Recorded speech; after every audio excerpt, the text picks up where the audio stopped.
Alright, so it's been a couple weeks since I cast some Starbow. This is a strange, refreshing experience, I guess you can call it, guys. Like I said, I had to redo XSplit fully and entirely from the ground up. So if the sound, I've tried to put all the sound settings where they normally are at. I've tried to put all the video graphics, blah blah blah. So if there's any issues, please let me know, guys, so I can fix it as soon as possible. But it's the best of ones. Ladies and gentlemen, good morning. And spawning in the top right corner of the map. Oh, I just realized these two guys are teammates. That's kind of neat. It is the Red Protoss player, Danny Boy. Well, Dan. And his opponent in the upper left spawn location on the same team, the Eastern Standard Time Zone. It is the Teal Terran LuckyGnom. I'm assuming that means Lucky Gnome. And EST probably does not stand for Eastern Standard Time Zone, guys. Just making a bit of fun here. I didn't look up their clan tags before we started. My apologies to the players. Just had to make sure XSplit was working and good to go. But Starbow. Oh boy, Starbow. So one thing about Starbow you'll notice right now is I'm not following the probe. I'm not sure if you could hear it, but I'm mashing the follow key, but it's still broken. So thank you, Blizzard, for patch 2.1. No, I'm just... It's the only thing they like broke. But boy, is it frustrating for observers, because it's so nice to just be able to follow the unit around and not have it get all jaggedy and rickety and... anyways, Dan's going to find his opponent first here. In Starbow, of course, guys, you got to remember, things like proxies are not nearly as common. In fact, I've seen like one proxy to date out of every game I've cast for it. So Dan's going to get some nice scouting information, but realistically, there's not a lot he can do. Harassing the SCV for sure. I mean, that's one thing that hasn't changed from regular StarCraft, Brood War, or Starbow, and that's Terran building sucks. Takes a couple of SCVs to build any building, because of course you got to chase off the probe with one of them.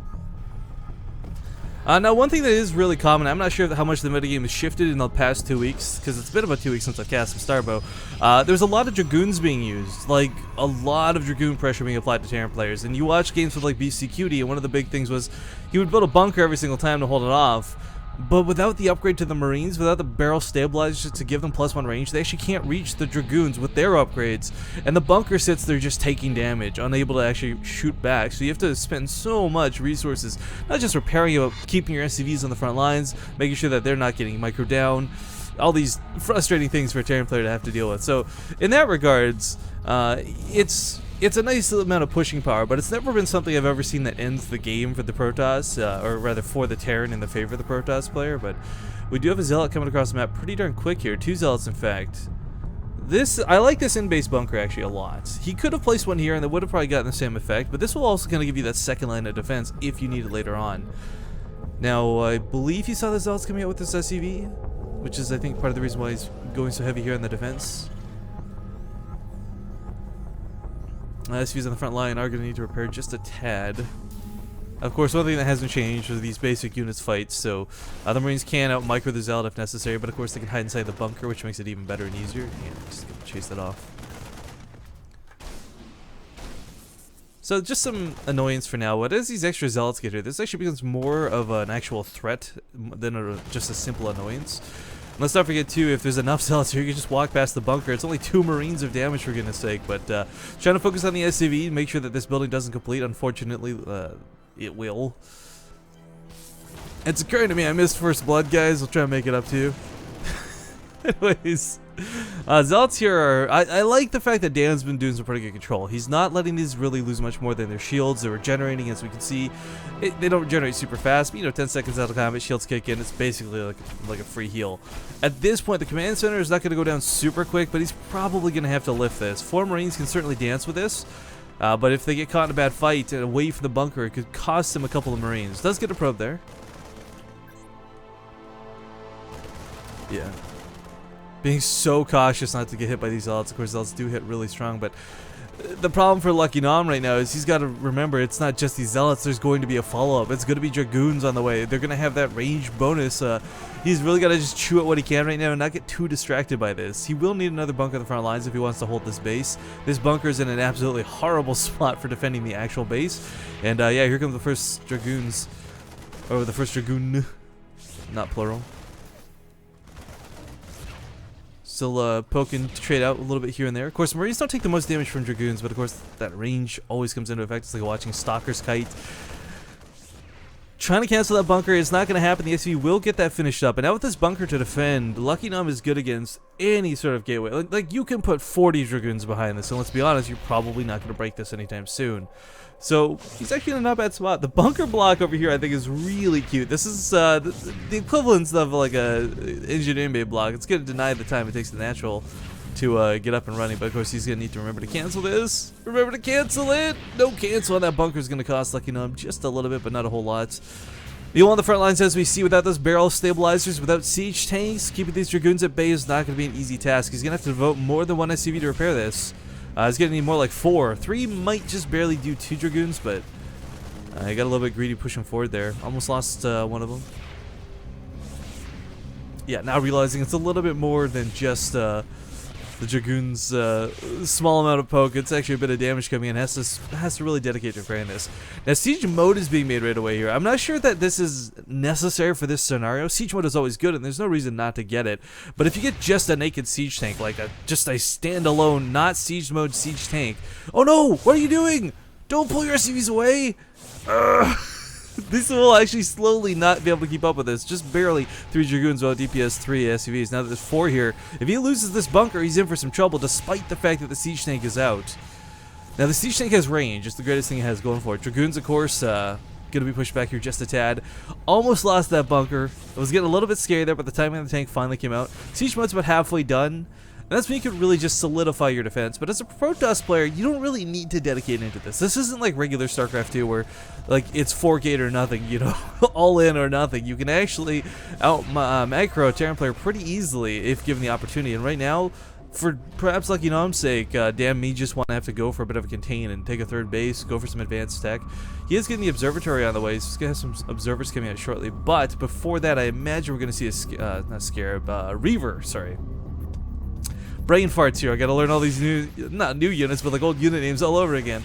As Reaver Warp Prisms are so good for Harass, so it's not, again, a scenario where he's gonna be going all in. I cannot speak this morning. But it is gonna allow him the means to actually be really, really problematic and force LuckyGnom not to push out. Because if LuckyGnom comes across the map with these siege tanks, and there's nothing at home to defend, that Reaver is just going to prey on the mineral lines.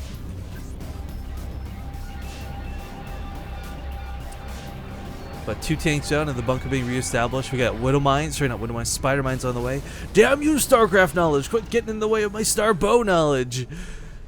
Anyways, minefields are going to be great. One of the best things about them is, like, yes, they do a lot of damage to ground units, that's given, but the scouting information they provide is actually kind of ridiculous for the fact that you get it with the just pure mineral cost units, just vultures. And it's basically free scouting information, just littering Spider Mines across the map. But this isn't just 1 Reaver, this is 2 going to the Warp Prism. Gravitic Drive is finishing up in a moment's time, so the Warp Prism will move a little bit quicker. And this is going to hurt if unscouted. Now over here at the natural, there's a small problem. I believe the siege tanks will cover, yes, the mineral lines up to here, but nothing behind it. So if they're here, the Scarabs, of course, can walk around and through the mineral lines. If the tanks unsiege, if you actually, you know what would be great? If he unloaded them into the main. Focus down that 1 siege tank. Force the other siege tanks to drop back. Then Dan can just push through the front with his gateway forces.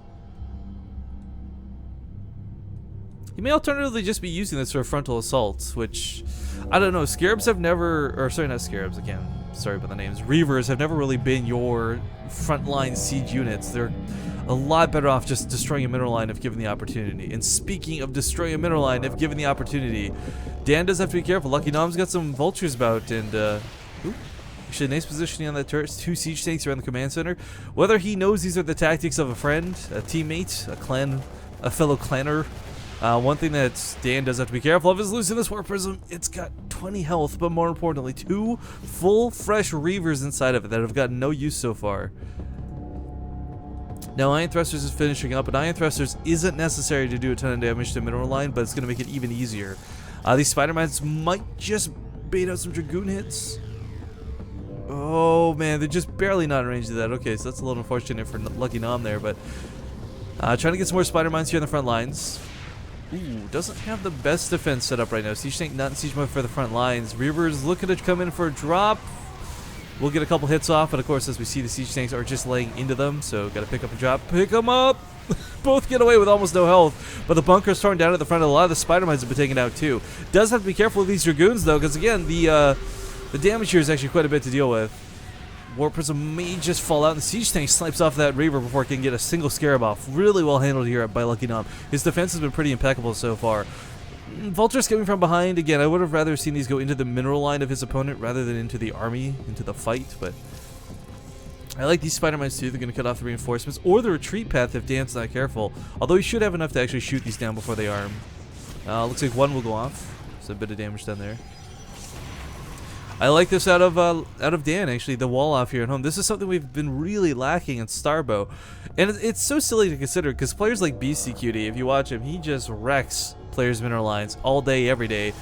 And I sit here and I'm just like, it's like Hellions, guys, build double evolution chamber walls, get a queen, a spine crawler, you know, like plug that hole. But vultures, of course, somewhat limited in what they can do if they can't attack. Now we do have some idle SCVs here out of LuckyGnom. I'm not sure why he's having trouble with the mineral lines, but he is. We got starports on the way. This is actually fantastic. A lot of TVPs that we've cast for Starbow, they end before you get the air units out, before anyone really moves on to tier 3.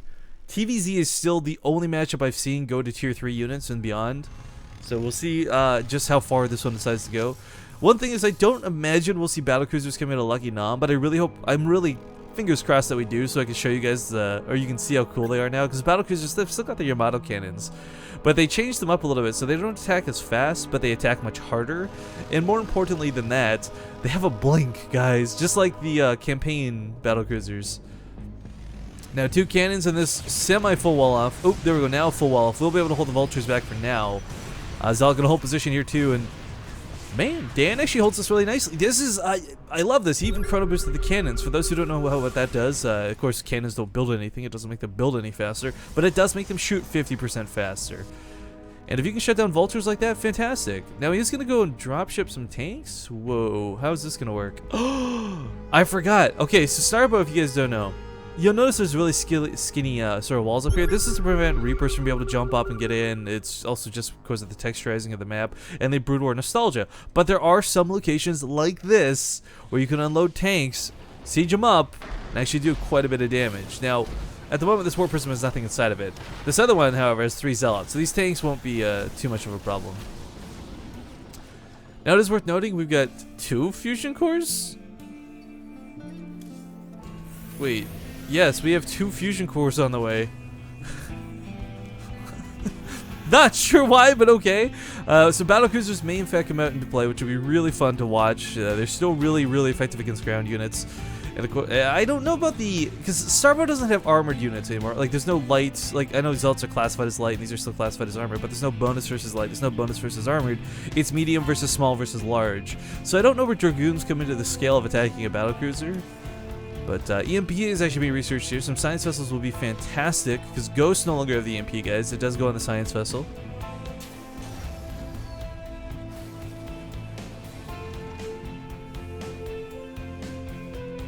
Now we still have the small drop here in the main. Vultures are going to be able to do a bit of damage here. A couple of spider mines are going to go off and destroy quite a few units actually. And this minefield is going to provide a really nice buffer. Now, does he have the phase shield research? No. Okay, so what phase shield does right here, what just happened there? That's not, if you get the phase shield for the observers, guys, it's an upgrade that makes it so the observer can't be targeted, or rather, can't be auto-targeted. So you have to actually, like, click it and micro it down to kill an observer rather than just, like, moving through the detection or having your turrets pick it up. It's actually kind of a cool upgrade. I really enjoyed that they incorporated it into the game, but you don't see anyone utilize it, like, ever. It's the small, sad thing about it. There's quite an army bulking up here for Dan. I'm loving the incorporation of these double warp prisms, by the way. So, like, you might be wondering, like, why does he have 2 warp prisms? Why not just get warp gate? Well, let's rewind this for a second, guys. Remember that warp tech is actually almost really bad in Starbow. Oh, Spider-Man almost arms.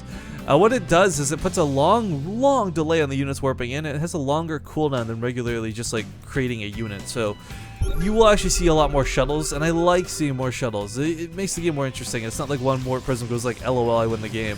A couple spider mines will claim the lives of 2 High Templar, actually. That's a bit problematic because those had a lot of energy on them, but coming down towards the south, trying to expand out. Dan will find a couple of vultures, but really no issue for him. LuckyGnom, though's got a pretty good handle on the game so far. Lots more vultures still trying to be around the map. They are being quite active and using all their spider mines. That's just kind of sitting there with him unarmed. But again, into the mineral line he goes. He's going to get some worker kills. He's already killed about almost 20 workers so far. Should be able to get over that number here and peak. Yep. So just a bit of damage being done here. Is there still Spider-Man in the main? No, I guess I finally got to take it out. There's so many gateways down right now. This is ridiculous. You guys might be wondering, like, how could he possibly sustain? How many gateways is that? 9 gateways off of, like, this weird economy that he has going, and that's because of Starbow. Let's not forget, you get so much extra income from these mineral patches, and the more you expand, the more you're going to have, the better it's going to be. But, yeah, lots of damage was done there through that harass. Now, I'm loving the supply depots being up here, too. This is going to really screw with the pathing if there's enough of them down. But more importantly, is you can't just auto-attack in. Siege tanks have a massively, stupidly long cooldown associated with them. So every little second you buy a zealot that has to walk around a supply depot really, really matters. It's like a 4-second cooldown compared to like the 1.5 or something that it is in regular StarCraft. Siege tanks in that cheeky bugger position once again, and vultures still roaming around the map. We'll try and get over here, but lots of cannons for defense. I'm loving the static D that Dan's putting down here. I mean, you never see static D from players because people, I don't know, if it's stubborn, they just don't think it's cost effective, or if they'd rather use their army. But preventing run-bys like this is fantastic. And Arbiter Tribunal's on the way, though. This is actually huge. So this is kind of like your end game when it comes to Protoss, right? Like, you can go for carriers, sure, and all these other things, whatever, but realistically, the Arbiter is kind of like your number one OP unit. What it does is it has a status field effect. Now, you guys might not remember what the status field looks like because it's been a long time since Brood War, and they didn't keep the graphic that Brood War had, but what it does do is it basically takes units out of the game. It's kind of like force fields in that regard. Like, it just zones things out. They can't fight. After about, I think it's 15 seconds. I have to check the time. I don't know the actual offhand, but it will make it so like if you throw down like a stasis field on half of these siege tanks, it's literally half the siege tanks you'll have to worry about. You charge forward with the zealots, maybe push in a little bit harder. But let's not forget, EMP from that science vessel is going to be critical at dealing with things like arbiters. Not only will it drain the energy, but also the shields. Man, this army is huge that it's scanning enough. I'm loving the spider mines as well as this huge like ringer missile turrets in the main. Really going to come in nicely for just defending against this drop. Of course, as a Terran player, you don't quite have the easy mode defense that cannons do, but you can definitely make up for it. Another scan just searching about. Goliaths on the front lines. I like that he didn't incorporate too many. Goliaths are being made like en masse at the moment, but they are kind of generically decent units. There's nothing where you're like, man, I'm really glad I had a Goliath to deal with that. Like, that Goliath really saved the game for me. I guess with the exception of like maybe if there's like an air unit or something around. But anyways, Arbiter is in fact on the way. No tech for it yet, so it's just going to provide cloaking, I believe, unless they took that out. I haven't actually seen an Arbiter in competitive play for Starbow yet. But this Terran army is looking quite scary. And there we go. Stasis field is being researched, so gonna actually have some use to it. Now I'm getting double update. What is this? Blizzard update agent? No. Blizzard update agent? No. What the fuck? That better not have lagged me out for the players. I really hope it didn't lag me out for the players. That's super silly if it did. Anyways, the Terran army is looking pretty darn good here, but of course, one thing we'll notice is stasis field not quite available. Neither is the Arbiter, so taking the fight perhaps a little bit earlier than you wanted to. But that's a lot of goons, and that's not a lot of siege tanks. Now that they are sieged, we can bear witness to their incredibly long cooldown, and just how well they hit really hard. They hit for much harder than they do normally. But oh, well, he just unsieged. That's not a good example. Where's the siege tank? There you go. 80 a shot, guys, but it's got like a 4-second cooldown. Oh no, 2.35. Sorry, I guess they changed that or something. Oh no, he's in tank mode. That's why. Anyways, it looks like we do have the cloaking field coming out, so it's the same effect that the mothership gives, guys, but again, you want to be able to use the abilities on the Arbiter, and he doesn't quite have those done yet. Stasis field is literally seconds from finishing. If you can stasis field half the tanks, he takes a really good fight, I guarantee it. But he's not using it. It's finished up. He wants to dive in, but he's going to lose the Arbiter without stasis fielding. Dan, get a hold on your units, man. That's a huge loss. Not only does it take a lot of time to build an Arbiter, the energy requirement on stasis field is incredibly high. Zealots are going to try moving in once again. We got Cloak going down, but of course there's science vessels nearby for detection. Templar does not have feedback in Starbow, so you got to keep in mind that's why the science vessels aren't scared to move forward here. Arbiter doesn't have a whole lot of anti-air to hit it now. And of course, the energy for stasis field is quite a bit. There we go. Now finally has enough. So if it's not a large area. In fact, how long does it last? Wow, it lasts for 45 seconds. I thought it was 15. My bad. 45 freaking seconds. These units are taken out of the game. So if he stasis fields these tanks in any amount, and he just pushes forward with his dragoons, this could go fantastically for him. Storms are doing a little bit of extra damage here, but really nothing too significant. More arbiters are on the way, and of course, as we look at the vision of LuckyGnom, he can't quite see everything with the science vessels not in range, but as he moves forward, yeah, there you go, detection is granted. Not to mention multiple scanner sweeps. Now, I do like how he dodged that EMP. Another EMP does go off, so no stasis field available. Does drain everything here. It looks like the Nexus does fall, but of course there's that base towards the south. A couple of idle probes, but still mining. Not quite out of this game. Another Arbiter going to be sacrificed. Dan, not perhaps with the best control of his units so far, but is under a lot of duress, I think it's safe to say. Now, pushing forward here, the Spider-Man is actually going to be taken out a lot by the splash damage of the tanks and the friendly fire. With so many scans going off, as well as, ooh, that's a nerve jammer. Got to back away from that. Nerve jammer is a weird ability that the science vessel has, guys. It reduces damage of ground units around it. Here, I'll let you read the exact tooltip. Where is this here? There we go. Launches a nerve jammer at the target location, which reduces all damage dealt by ground units in the area by 75%. So you can fight in a nerve jammer. You just really don't want to. But Dan is trying desperately to stay in this game, and the big problem is he doesn't have any utility around him. He's wasted 3 Arbiters at this point, and quite frankly, every one of those Arbiters was perhaps a deciding factor in the game. Like, stasis field could have been huge. Being able to research recall, get behind your opponent's army, recall all of your units out here and fight type of thing. I mean, there's multiple options available to Dan. It's not like he just lost because Terran was OP. He just unfortunately didn't get the best use out of his units. Now he's completely boxed into what is essentially one base mining. Does recall a couple Dragoons down here, but as we can see, guys, when you use the Nexus recall, it takes a long time for the units to actually warp in. So it's never the preferable choice, but pushing with all of these Vultures, I think LuckyGnom's going to try and break this game. By break this game, I mean break Dan out of this game. And it's looking to be pretty good for our Terran player. Much props to Dan for trying to go for that late tech stuff. Always cool to see, but a good game is going to be called in the end, and LuckyGnom will take it.